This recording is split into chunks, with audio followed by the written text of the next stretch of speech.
Bonsoir à tous, c'est Rémi sur la chaîne Lumain Brothers. Lumain Brothers qui est, je le rappelle, un réseau d'entraide d'entrepreneurs et d'entrepreneurs en devenir. Et aujourd'hui, je vais revenir sur plusieurs questions que l'on m'a posées suite à la vidéo que j'avais faite sur The Intelligent Investor de Benjamin Graham. Et cette question, la voici.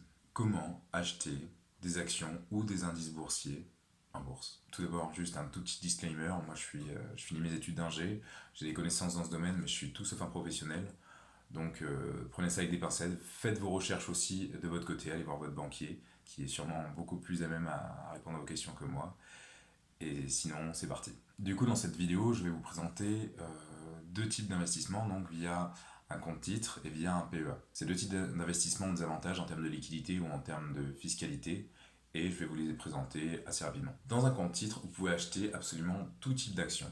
Et quand je parle d'action, je parle donc du coup, vous pouvez acheter une action chez Paul Ricard par exemple, tout comme vous pouvez acheter un ETF qui est par exemple une partie d'une boîte qui s'occupe d'investir dans les actions et qui a des gros rendements.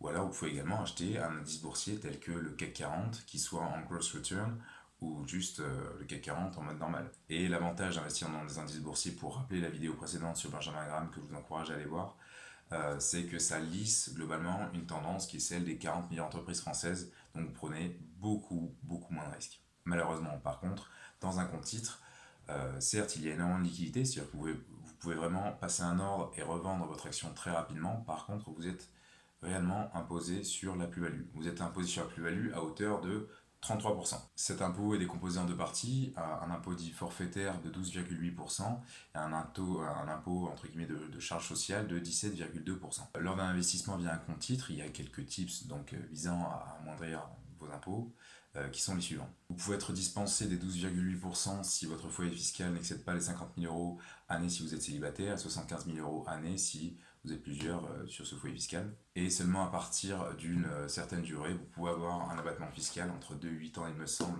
de 50% et au-delà de 8 ans de 65% sur certains impôts, du coup, sur les plus-values. Et du coup, vous commencez, je pense, à me connaître si vous avez regardé les vidéos donc sur Francis Tourras, Paramès et celle bien évidemment de Graham. Je suis beaucoup plus porté value investing et pour ça, il existe vraiment en France une enveloppe fiscale qui est juste topissime, qui s'appelle le plan d'épargne en action, soit PEA. Si vous n'en avez pas déjà un, d'ailleurs je vous recommande vraiment de l'ouvrir, même si c'est pour y mettre rien dessus, ça coûte entre 15 et 18 euros et vous pouvez vraiment avoir des gros avantages fiscaux que je vais vous présenter. Donc tout d'abord, les bases. Le PEA il est plafonné à 150 000 euros et si vous détenez vos actions donc, dans ce PEA pendant plus de 8 ans, donc c'est vraiment faire du value quand même 8 ans, et ben vous êtes intégralement défiscalisé sur vos plus-values. Par contre, il y a deux gros warnings.